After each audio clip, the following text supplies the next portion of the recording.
Isa nga ako sa napili ng Hibari Clinic na maging influencer or model nila. Pero alam niyo yung feeling na wala ka ng confidence sa sarili mo? Kasi simula nung nanganak ka, ang laki na ng pinagbago ng katawan mo. Pero big opportunity nga to, kaya tinanggap ko na din.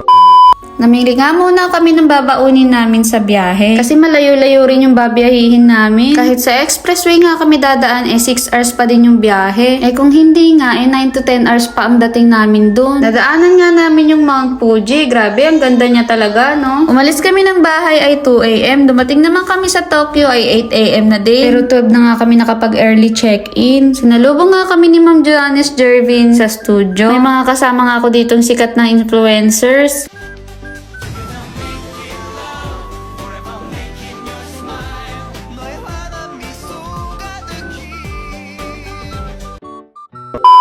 So, ayun nga, habang mini-makeupan si Marie Janice, kinakabitan ko na siya ng fake nails. Tapos, after nila makeupan, ako naman ang sinalang. Tapos, kinabitan nga ako dyan ng contact lens. Naiiyak-iyak nga ako dyan kasi ang tagal ko nang hindi nagko-contact lens. Hindi ko na nga pala naikabit yung fake nails ko dyan kasi wala nang time. Tapos, nagtanggalan na din kaya hindi ko na nakikabit. Pagtapos ko nga makeupan, hindi ko talaga nakilala yung sarili ko. Ang galing kasi ng mga makeup artist ng Haruka Studio.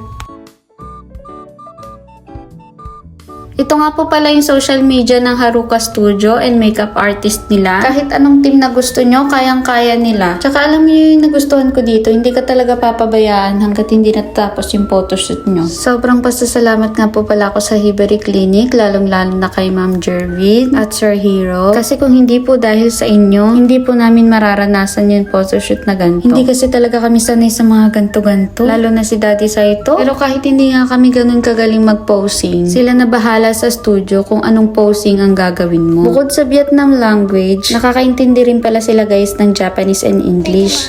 Thank you po. Thank you po. Thank you po.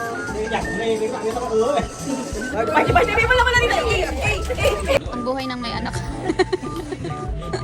Anak pa mo. Ikaw, ano? Wala pa. Next time na tayo dyan, future muna. Isip muna. Ipon muna ba? Kailan? Kailan yun sa'yo? Wala pa yan. Pila muna kayo ha. Pila mo na. Ngayon, nag-ipon pa ako talaga. Grabe, sobrang cute ng anak ni Mami Cherry at Daddy Dexter. Nilalaro nila si Mirai. Ay, parang tiro.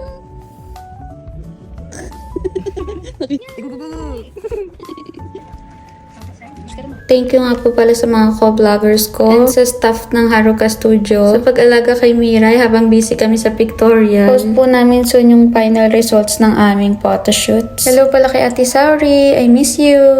Miss ka na namin.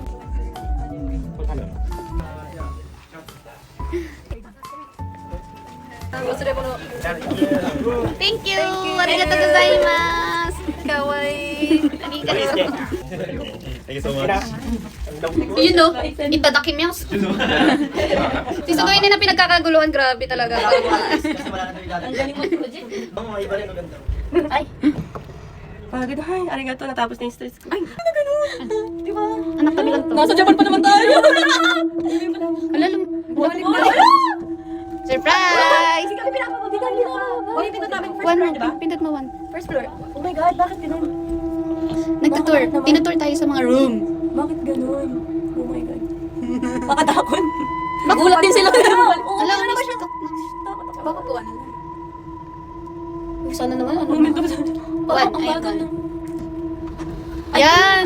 Ay, O bakit kanina hindi nakabukas?